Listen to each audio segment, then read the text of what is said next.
السلام علیکم جناب، کیا حال ہیں آپ سب کے؟ تو نیلم کے مرکز کا نیکسٹ پارٹ اسٹارٹ کرتے ہیں۔ دیکھ تو تم نے کیا سوچا؟ کتنی ہمت ہے؟ کب تک برداشت کرو گے؟ آس عالم ریوالور پاکٹ سے نکال کر اس کی گردن میں ابھرتی ہڈی پر رکھا۔ آج پھر وہ اس کے پاس آیا تھا۔ میں کچھ نہیں بتا سکتا، ڈیک نے یہ جملہ تقریباً 2 منٹ میں ادا کیا۔ نقاہت سے وہ ڈھہ سا گیا تھا۔ وہ 2-4 نوالوں سے اس کی غذا مکمل نہیں ہو سکتی تھی۔ ڈیک کے جواب نے اس کے جسم میں شرارے بھر دیے۔ وہ غصے سے بے قابو ہوتے اس کی جانب بڑھا تھا۔ ہاتھ آزاد تھے، اس کے پیر بھی۔ وہ زمین پر بیٹھا تھا اور میجر آس عالم کرسی پر۔ اس کے جھٹکے سے اٹھنے پر کرسی گھر چکی تھی۔ ڈیک کی شرٹ پر جو سگ گرفت ڈالی وہ چرر کی آواز سے کالر سے ہی پھٹ گئی، مگر اس پر جنون سوار ہو چکا تھا۔ اس نے ٹانگوں کا، ہاتھوں کا بھرپور استعمال کرتے ڈیک کو زخمی کر ڈالا۔ خونم خون ہو چکا تھا وہ۔ بیسمنٹ کی دیواروں پر وہ اس کو کسی لچکدار گیند کی طرح اچھال رہا تھا۔ مضبوط بوٹ مار مار کر اس کا پورا منہ خون سے نہلا دیا۔ اس نے اپنی وائٹ ڈریس شرٹ کے سلیو فولڈ کیے اور پھر سے ڈیک کو کالر سے پکڑ کر کھڑا کیا۔ حبیب کون ہے ڈیک؟ اس نے ڈیک کا منہ تھوڑی سے پکڑتے اپنے مقابل کیا۔ مجھے جواب چاہیے۔ اس کو نفی میں سر ہلاتا دیکھ وہ دھاڑا تھا۔ امیلے ایویو وہ مار، ڈیک بڑبڑایا۔ میں تمہاری بیوی اور بیٹی کو محفوظ مقام پر پہنچا دوں گا، تم تعاون کر کے تو دیکھو۔ آس نے جال بچھایا۔ وہ کچھ بولنا چاہ رہا تھا، مگر نکات کے باعث لب دینے سے انکاری ہو رہے تھے۔ آس عالم نے پانی کا ڈبہ اس کے منہ پر دے مارا، پھر یہی ڈبہ اس کے ہاتھ میں تھما دیا۔ منرل واٹر پینے والا آج کھارا پانی پی رہا تھا۔ میں اس کی نس نس سے واقف ہوں۔ امیلے اور ایوا اس کے قبضے میں ہے۔ جیسے ہی میں راز اگلوں گا وہ بے دردی سے میری بیوی بیٹی کو مار دے گا، بلکہ ان کا خون تک پی جائے گا۔ ڈیک نے بامشکل بات مکمل کی۔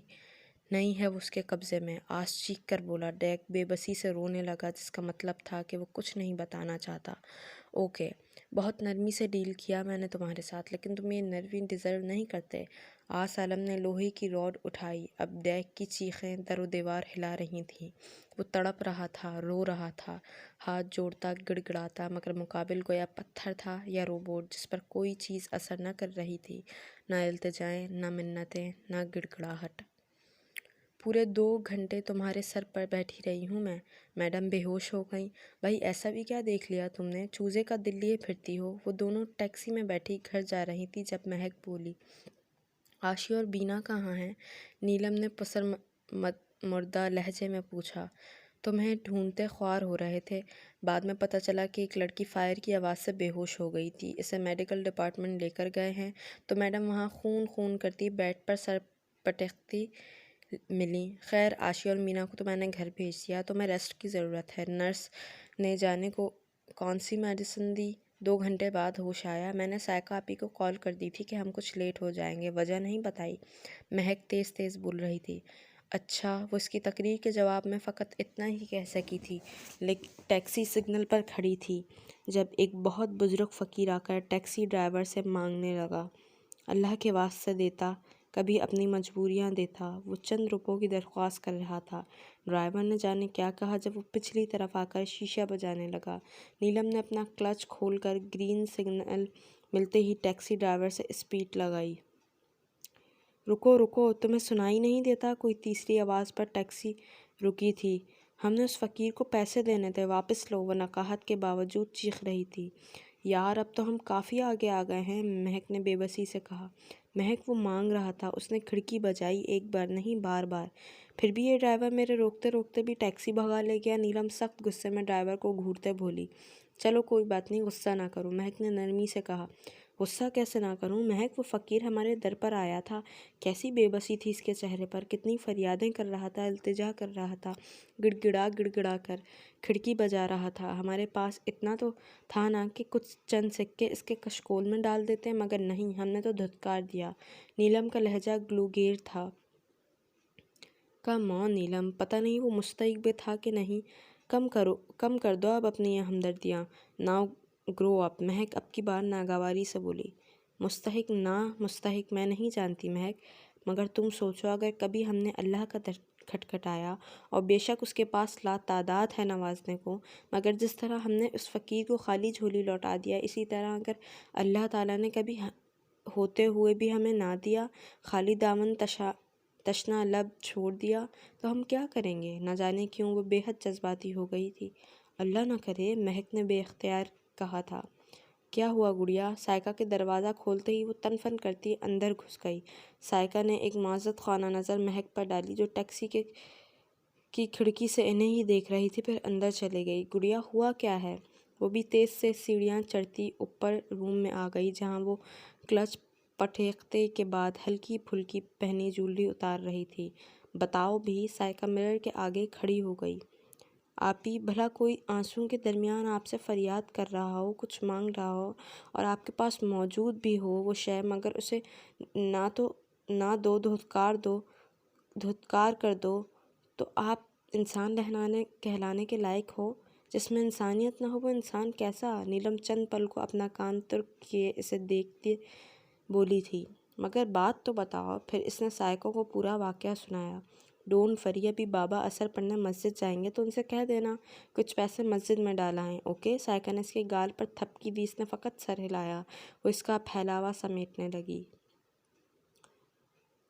اب ہم آ جائے گا تھوڑا وقت میں، ایگل نے تخت سے اٹھتے کہا، ساتھ ہی پتے بھی چھوڑ دیے۔ مگر تم جا کہاں رہے ہو؟ ہرب بھی اٹھ کھڑا ہوا۔ بقیہ افراد ان کو نظر انداز کرتے آپس میں گفتگو کرنے لگے۔ یار، ہم کو جامع کے حوالے سے کام ہے، کچھ بچہ لوگ مال لے جاتا ہے، پیسہ نہیں دے کے جاتا، بس ان کو ہی تھوڑا دھو کر آ جائے۔ ایگل نے منہ میں رکھی ماچس کی تلی چبائی۔ میں بھی چلتا ہوں تمہارے ساتھ۔ ہرب تیزی سے آگے بڑھنے لگا۔ نیچے بچھتے خستہ حال سے قالین پر 20-25 کی تعداد بیٹھی مختلف نشوں سے لطف اندوز ہو رہی تھی۔ ارے تم کیا کرے گا جا کر؟ ہمارا کام ہے، ہم کو لینے دو، وہ ناگواری سے کہتا تیزی سے نکل گیا۔ ہرب نے شرٹ کی پاکٹ سے سیل فون نکالا اور قدرے کونے میں جا کر نمبر ڈائل کیا۔ ابھی نکلا ہے وہ، جلدی جاؤ۔ بات مکمل کرتے ہی اس نے کال کینسل کر دی اور واپس اپنی نشست پر آ بیٹھا۔ وہ لوگ داخلی دروازے گیٹ پر پہنچے اور ٹکٹ لے کر اندر داخل ہو گئے۔ آشی، بینا، نیلم، مہک اور اس کی کزن جو عمر میں ان سب سے بڑی تھی احتیاطاً اسے ساتھ بھیجا گیا تھا۔ نیلم کی طبیعت خرابی کے باعث وہ ایک دن چھوڑ کر آئی تھیں۔ اندر داخل ہوتے ہی ایک گراؤنڈ سا آ گیا جس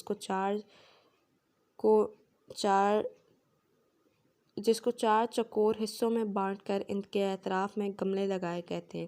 اس کے درمیان میں تھوڑی اونچائی پر پانی کے فوارے لگے تھے، مگر فی الحال بند تھے۔ ہری بھری گھاس، ایک طرف کونے میں چند لوگ شوٹنگ کر رہے تھے۔ مہک، چلو شاباش، پہلے اس کی ہسٹری بتاؤ، آشی نے اس کی کھچائی کرنے کے ارادے سے کہا۔